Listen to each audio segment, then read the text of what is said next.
রবিবাবু, আমি আপনার গল্পগুচ্ছের সব গল্পগুলো পড়েছি আর বুঝতে পেরেছি, কেবল ক্ষুধিত পাষাণটা বুঝতে পারেনি। আচ্ছা, সেই বুড়োটা যে ইরানি বাঁদির কথা বলছিল, সেই বাঁদির গল্পটা বলল না কেন? শুনতে ভারী ইচ্ছে করে, আপনি লিখে দেবেন।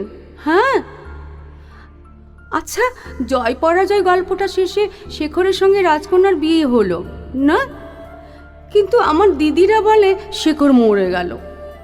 আপনি লিখে দেবেন যে শেখর বেঁচে গেল আর রাজকন্যার সঙ্গে তোর বিয়ে হলো। কেমন? সত্যি যদি শেখর মরে গিয়ে থাকে তবে আমার বড় দুঃখ হবে। আমার আপনাকে দেখতে খুব ইচ্ছে করে।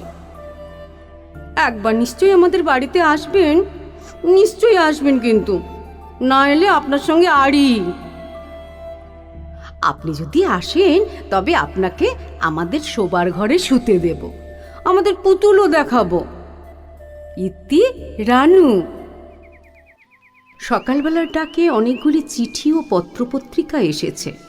টাটকা টাটকা চিঠিগুলো পড়ে ফেলাই কবির অভ্যেস। একটা চিঠির উত্তরও লিখতে বসেন সঙ্গে সঙ্গে। এই চিঠিটি পড়ে কবি কিছুক্ষণ বিস্মিতভাবে তাকিয়ে রইলেন জানলার দিকে। কবির নানা রকম ব্যস্ততা এবং অস্থিরতার মধ্যেও এক ঝলক স্নিগ্ধ বাতাসের মতন বেনারস থেকে এলো আরেকটি চিঠি। প্রিয় রবিবাবু, আপনি এতদিন আমাকে চিঠি দেননি বলে খুব রাগ হয়েছিল, কিন্তু আপনার চিঠি পেয়ে খুব খুশি হয়েছি। আমার ভালো নাম কি জানেন? প্রীতি। বেশ সুন্দর নাম না?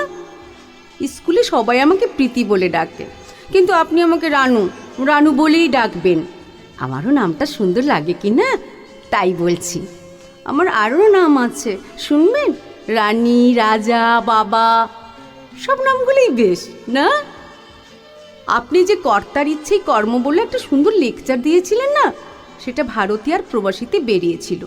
মা, বাবুজা, বাবু, আশারা সেটা পড়ে বললেন যে খুব সুন্দর হয়েছে। আমিও তাই পড়তে গেলাম, কিন্তু কিছুই বুঝতে পারলাম না। বোধহয় সেটা খুব শক্ত। কিছুদিন আগে আমার খুব অসুখ করেছিল, এখন ভালো আছি। আপনি নিশ্চয়ই একদিন আমাদের বাড়ি আসবেন। আমরা এ বাড়ি ছেড়ে যাব না, এ বাড়ি আমাদের নিজের বাড়ি, ভাড়ার বাড়ি নয়। আপনি আসবার সময় আমাদের জানাবেন, আমি স্কুলের ছুটি নিয়ে আপনাকে স্টেশনে আনতে যাব। এই চিঠির উত্তর শিগগিরই দেবেন যেন, হারিয়ে ফেলবে না।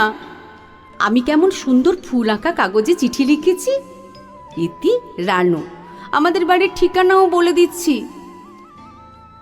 কবি চিঠিখানা পড়ার পর উল্টে পাল্টে দেখলেন, গোটা গোটা স্পষ্ট হাতের লেখা, বানান ভুল নেই।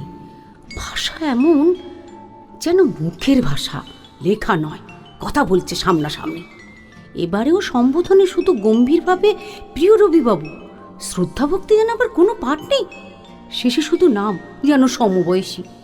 কি মেয়েটি! ঠিকানাটা দেখে কবির খটকা লাগলো। রানুর পরের চিঠিটি পেয়ে কবি একা একা হাসলেন অনেকক্ষণ। এই 57 বছরের জীবনে চিঠি তিনি কম পাননি। নিজেও লিখেছেন কয়েক সহস্র, কিন্তু এমন ছেলে মানুষই ভরা নির্মল রসের চিঠি যেন আগে কখনো উপভোগ করেননি। সে লিখেছে, আমি এতদিন চিঠি দিইনি বলে রাগ করবেন না, আমার খুব অসুখ হয়েছিল, কিন্তু এখন ভালো আছি। লক্ষ্মীটি, রাগ করবেন না। আজকে থেকে আমাদের পুজোর ছুটি শুরু হয়েছে, 31 অক্টোবরে খুলবে। আচ্ছা, আপনার চিঠি লেখা ছাড়া আর কি কাজ? আর কই গল্পও লেখেন না, স্কুলেও যান না। আমার আপনার চাইতে ঢের বেশি কাজ। সকালে 9টা পর্যন্ত মাস্টারমশাইয়ের কাছে পড়ি, বিকেলে 4টে পর্যন্ত স্কুলে থাকি, স্কুল থেকে এসে এক পণ্ডিতজির কাছে হিন্দি পড়ি, আর রাত্রে লেখা টাস্ক করি। আপনাকে দেখে বিশ্রী বলবো না, ছবিতে তো আপনাকে সুন্দর করে আঁকে। আপনি নিশ্চয়ই ছবির থেকেও বেশি সুন্দর। আমার বেশ একটি সুন্দর বন্ধু না? আপনার বোধহয় কোনো সুন্দর বন্ধু নেই।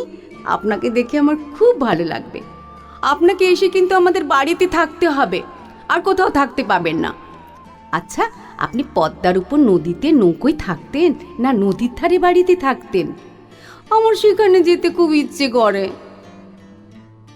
মেয়েটি বারবার তাকে দেখতে চাই বলে কবি লিখেছিলেন, আমায় দেখলে তুমি ভয় পেয়ে যাবে, আমার দাড়ি গোপওয়ালা ভয়ঙ্কর চেহারা, আমার অনেক বয়স 57।